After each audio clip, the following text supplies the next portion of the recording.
మంచువారి కుటుంబంలో వివాదాలు నానాటికి పెరుగుతూ ఉన్నాయి. మంచు కుటుంబం ఇప్పుడు వివాదాలకు కేంద్ర బిందువుగా మారింది. మంచు మనోజ్ మీద మంచు విష్ణు మీద మంచు మనోజ్ ఆరోపణలు చేసుకుంటూ ఇప్పుడు ఒకరి మీద ఒకరు దోషాలకు దిగుతున్నటువంటి నేపథ్యంలో అసలు వారిద్దరి మధ్య ఈ వివాదాలకు కారణం ఏంటనేది పూర్తి స్థాయిలో విశ్లేషణ చేసుకుందాం. ప్రస్తుతం మనతో పాటున్నారు ప్రముఖ సామాజికవేత్త, ప్రముఖ రాజకీయ విశ్లేషకులు కృష్ణకుమారి గారు. మేడంతో మాట్లాడదాం. మేడం నమస్తే. మేడం నమస్తే. మంచు కుటుంబంలో వివాదాలు నానాటికి పెరుగుతూ ఉన్నాయి. అసలు ఆ వివాదాలకు కారణం ఏంటి? ఎందుకు ఇప్పుడు మంచు కుటుంబం వివాదాల్లో చిక్కుంది అంటే ఏం చెప్తారు? ఇప్పుడు ఏది ఏమైనా లోగుట్టు పెరుమాళ్ళ కెరిక అన్నట్లు కుటుంబ వివాదం కాబట్టి కుటుంబంలో వాళ్ళకే తెలుస్తుంది కరెక్ట్గా. ఎవరికి వాళ్ళు ఏంటి అంటే వాళ్ళ వైపు స్మార్ట్ సైడ్ చెప్పుకొని డార్క్ సైడ్ దాచిపెట్టుకుంటారు. ఈ డార్క్ సైడ్ని రెండో వాళ్ళు బయట పెడతారు. ఎగ్జాక్ట్లీ జరిగేది అదే. ఏది ఏమైనప్పటికీ మనం మొత్తం ఆ కుటుంబంలో వ్యక్తులు సమాజంతో ఎలా ఉంటారు, ఏం మాట్లాడతారు, వాళ్ళ ప్రవర్తన శైలి ఎలా ఉంటుంది అని మొత్తంగా చూసుకుంటే కనుక అందరిలోకి ముగ్గురులోకి కూడా అతి తక్కువ వివాదాల్లో ఉండేది మనోజ్. పైగా మనోజ్కి యూత్లో మంచి ఫాలోయింగ్ ఉంది. అవును, మంచివాడు, సమస్యకి స్పందిస్తాడు, మహిళా సమస్యల పట్ల చాలా వేగంగా స్పందిస్తాడు. ఇలా రకరకాల ఒక మంచి పాజిటివ్ వైబ్స్ ఉన్నాయి మనోజ్ గురించి. మరి అలాగే మనం ఈ విష్ణు సంగతి చూసుకుంటే విష్ణు తాను మా అసోసియేషన్ ఎలక్షన్స్ అప్పుడు అతను ప్రవర్తించిన విధానానికి కావచ్చు, లేకపోతే మాట్లాడడం చేతగాక అబాస్పాలైన విషయానికి కావచ్చు, ఆ గెలిచిన విధానంలో అతను తీసుకున్న ఏమంటాం నిర్ణయాలు, అంటే వేసిన అడుగుల్ని చూసిన, అలాగే తమ్ముడి పట్ల అతను తన మనుషులతోటి మాట్లాడించటం కావచ్చు, ఇవన్నీ చూసుకుంటే గనక ఒక రకంగా విష్ణు చాలా తప్పులు చేస్తున్నాడు, తప్పు మీద తప్పు చేస్తున్నాడు అనిపిస్తుంది. ఓకే, ఇప్పుడు విష్ణు కొంతమంది ఎంప్లాయీస్ని పెట్టుకున్నాడు. ఆ ఎంప్లాయీస్ తోటి మనోజ్ గురించి ఎక్కువ తక్కువ మాట్లాడిస్తున్నాడు. మీరు అవునన్నా కాదన్నా ఒక తండ్రికి పుట్టిన బిడ్డలు, తల్లులు వేరు కావచ్చు కానీ ఒక తండ్రికి పుట్టిన బిడ్డలు, ఒక ఇంట్లో పెరిగారు. మీరు ఏమైనా మాట్లాడుకోవాలి అంటే కూర్చుని మాట్లాడుకోవచ్చు. అంతేగాని మీ దగ్గర ఉన్న ఎంప్లాయీస్తో తిట్టించడం అనేది ఏమాత్రం సరి అయిన విషయం కాదు. ఇక్కడే అతను రెండో మనిషిని ఎలా డీల్ చేస్తున్నాడు అనేది విష్ణు సంగతి అర్థమవుతుంది. విష్ణు డీలింగ్ ఏమాత్రం బాగల. ఓకే, దాని వెనక అతను ఉద్దేశం ఏంటి అంటే నేనే మాట్లాడితే నాకు సమాధానం వస్తుంది, నాకు కావాల్సిన సమాధానం కాదు, అక్కడ రభస కావాలి, ఒక వివాదం కావాలి అనేది విష్ణు చూస్తున్నాడనేది మనం ఎన్నో సందర్భాల్లో అర్థమవుతుంది. అతని మేనేజర్ మాట్లాడతాడు, అతని దగ్గర ఉన్న మనిషి మాట్లాడతాడు, సాక్షాత్తు అతని దగ్గర ఉన్న మనిషి ఇతన్ని కొట్టడానికి వస్తాడు. ఇలా రకరకాలు మనం చూసాం. మళ్ళీ ఎక్కడ పిక్చర్లో విష్ణు కనిపించడం, అన్నీ చేస్తాడు. ఇన్నే ఏమంటారంటే పల్లెటూరు భాషలో సీలి పనులు అంటారు. ఇప్పుడు ఎవరు చూడకుండా గిచ్చాడు అనుకోండి, అందరూ చూసేప్పుడు చెయ్యెత్తారనుకోండి, చెయ్యెత్తినోడిది కనపడుతుందా, గిచ్చినోడిది కనపడుతుందా? చెయ్యెత్తి కొట్టినోడిదే తప్పు పడతారు కదా, తప్పు పడతారు. అదే జరిగింది పాపం వీళ్ళిద్దరి విషయంలో. మనోజ్ విషయంలో అతను చాలా చాలా తెలివిగా తండ్రిని మానసికంగా తన అధీనంలోకి తీసుకొచ్చుకొని మనోజ్ పట్ల ఒక ద్వేషాన్ని, ఒక పగని తీసుకురావటంలో అతను 100% సక్సెస్ అయ్యాడని చెప్పొచ్చు. అయితే ఇక్కడ కావాల్సింది ఏంటి అంటే, ఇక్కడ మనం విష్ణు గురించి ఎంత మాట్లాడుకునే దానికంటే కూడా వాళ్ళ తల్లిదండ్రులు ఇంకా ఉన్నారు కదా. తల్లిదండ్రులు ఉన్నారు, అసలు వాళ్ళు మాట్లాడాల్సింది పోయి అసలు ఎందుకు విష్ణువుకి ఇంత పెత్తనం దేనికి, విష్ణు తాలూకు మనుషులకి ఇంత పెత్తనం దేనికి? పైగా విష్ణు తాలూకు మనుషులు అంటే ఎక్కడి నుంచి వస్తారు వాళ్ళు? విష్ణు భార్య తరఫు మనుషులు. ఒక అతను ఉన్నాడు, అతను సాక్షి గ్రూప్లో పనిచేసిన అతను విష్ణు వైఫ్కి చుట్టం. ఓకే. అతను ఇప్పుడు వాళ్ళ విద్యా సంస్థల్లో ఉన్నాడు. ఇప్పుడు మనోజ్ తోటి ఏదైనా మాట్లాడాలంటే అతను మాట్లాడతాడు. ఇప్పుడు ఈయనేమన్నా ఐక్యరాజ్యం జనరల్ సెక్రటరీయా లేకపోతే ఇంకొకట? విష్ణు అంత తీరిక లేదా ఆయనకి? తమ్ముడితో మాట్లాడేంత తీరిక లేదా? ఒక ఎంప్లాయీతో మాట్లాడించటం ఏంటి? తేడా చూసే వాళ్ళకి కనిపిస్తానే ఉంది. అంటే ఎవరు అర్థం చేసుకుంటారులే అనుకోవడం తప్పితే కొంచెం ఆలోచిస్తే ఎవరికైనా అర్థం కాదా? ఇప్పుడు ఈ వివాదం మీద మంచు మనోజ్ కూడా స్పందించాడు. ఆస్తి కోసం నా న్యాయ పోరాటం చేయడం లేదు. అతను మొదటి నుంచి ఏం చెప్తున్నాడంటే, నేను ఏ రోజైనా ఆస్తి గురించి అడిగానా? నాకు ఇది కావాలి అది కావాలని నేను అడిగానా? ఇన్నాళ్ళు నేనేమీ అడగలేదు. నేను నా పని నేను చేసుకుంటూ, నా కోసం నేను చేసుకుంటూ, వీళ్ళకి అవసరమైనప్పుడు నేను ఉపయోగపడ్డాను తప్పితే వీళ్ళెప్పుడూ నాకు ఉపయోగపడలేదు అనేది మనోజ్ వాదన. దానికి కూడా మనకి క్లియర్ కట్గా మనకు అనిపించేది ఏంటి అంటే, ఏం సినిమాలు చేశాడు, సొంత సంస్థలో ఎన్ని సినిమాలు చేశాడు, బయట వాళ్ళతో ఎంతమందితో చేశాడు అనేది చూసుకుంటే కనుక అతను మనోజ్ మొదటి నుంచి బయట వాళ్ళతోనే చేశాడు.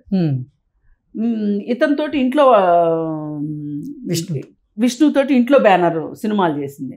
అవి వచ్చినాయా పోయినాయా అనేది ప్రపంచం మొత్తానికి తెలిసిన విషయమే. ఇప్పుడు సలీం లాంటి సినిమాలు అట్టర్ ఫ్లాప్లు అయిపోయినాయి, మామూలు ఫ్లాప్ కూడా కాదని.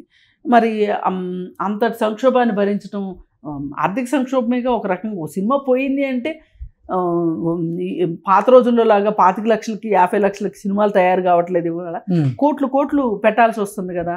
మరి ఇలాంటప్పుడు నా కోసం ఏమీ చేయకపోయినా అతని కోసమైతే చేశారు, మళ్ళీ పైగా అతను నా పైన ఈ విధంగా పెత్తనం చేయడం ఏంటి అనే విషయంలో మనోజ్ బాగా మనస్తాపం చెందుతున్నాడు.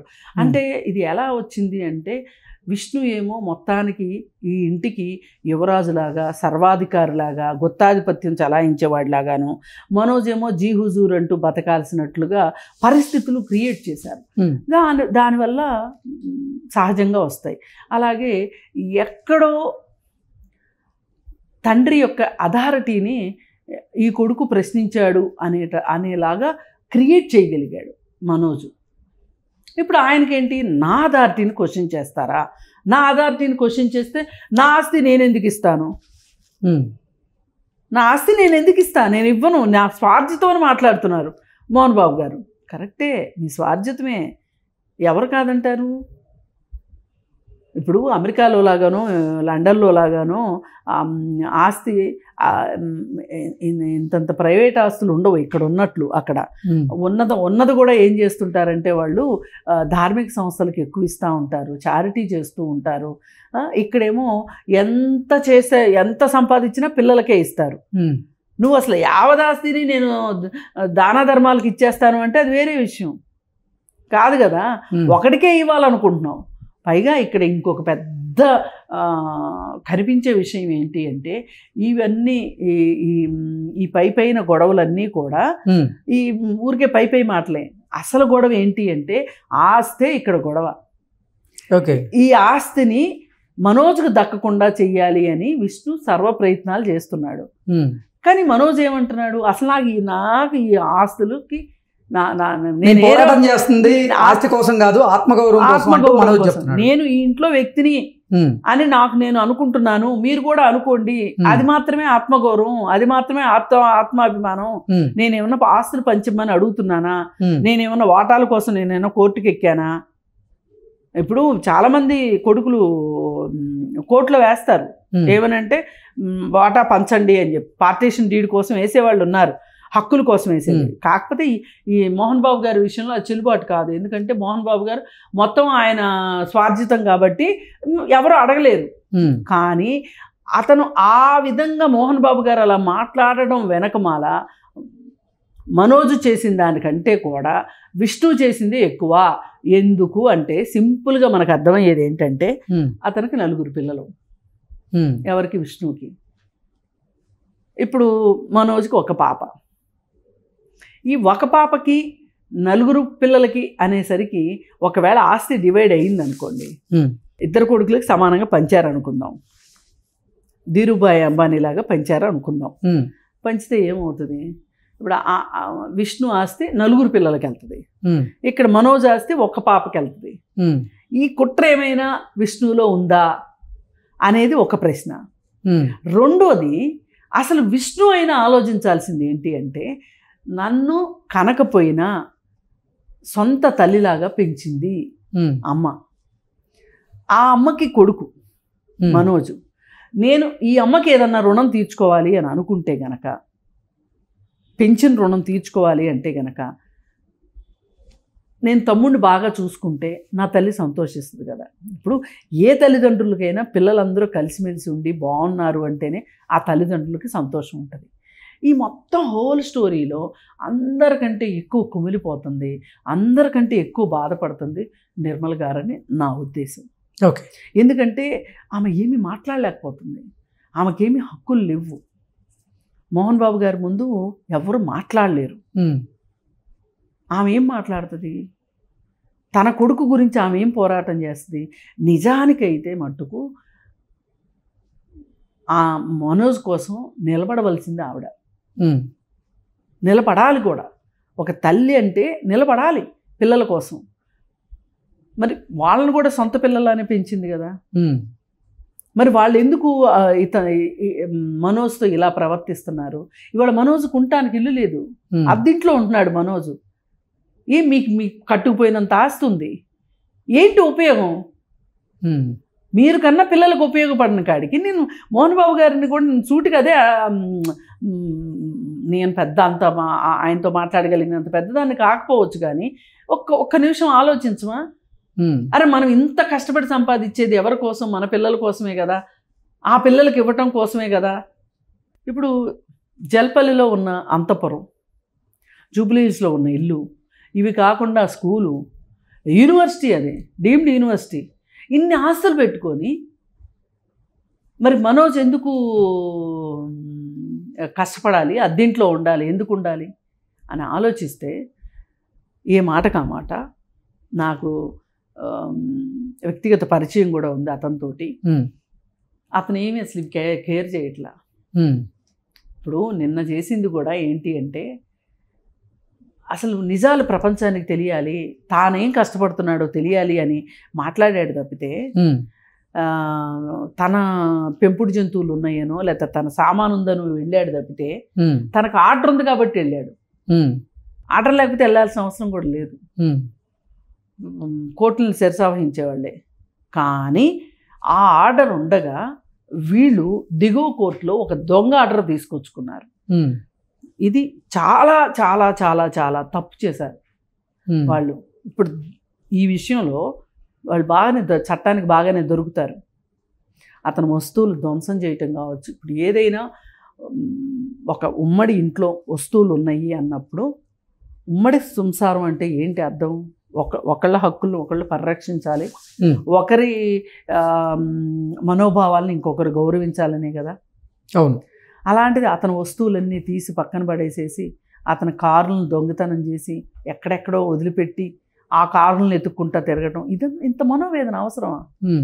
అతను కూడా ఒకటే అనుకుంటున్నాడు, నాకు ఇవన్నీ వద్దు, నా దగ్గర శక్తి ఉంది, నా దగ్గర తెలివి ఉంది, నేను నా భార్య కలిసి మా భవిష్యత్తును మేము నిర్మించుకుంటాము, మాకు ఏ ఆస్తిపాస్తులు అక్కర్లేదు అనే పరిస్థితికి అతని నోటితో అతనితోటి అనిపిస్తున్నారు 10 సార్లు. నాకు ఈ ఆస్తి అక్కర్లేదు, రేపు పొద్దునేంటి వాడే వద్దన్నాడుగా ఆస్తి అని మాట్లాడడం కోసం. ఏది ఏమైనా ఇంత దూరం వచ్చిన తర్వాత ఇప్పటికైనా సరే మోహన్ బాబు గారు వాళ్ళ ఆవిడ వాళ్ళు కాస్త ఆలోచించాలి. ముగ్గురు మన పిల్లలు, మన పిల్లలకి మనం కాకపోతే ఎవరుంటారు? తోడు నీడ ఎవరు అవుతారు? మనం ఉన్నంతకాలం ఇది బాధ్యత అనే ఇంత పెద్ద మాట నేను అనను, కానీ మన కర్తవ్యం కదా అని అనుకోవాలి. అలా అనుకోకపోవటానికి కారణాలు ఏంటి అనేది అందరికంటే ఎక్కువ చిదంబర రహస్యం విష్ణుకే తెలుసు. Okay madam, thank you. Thank you.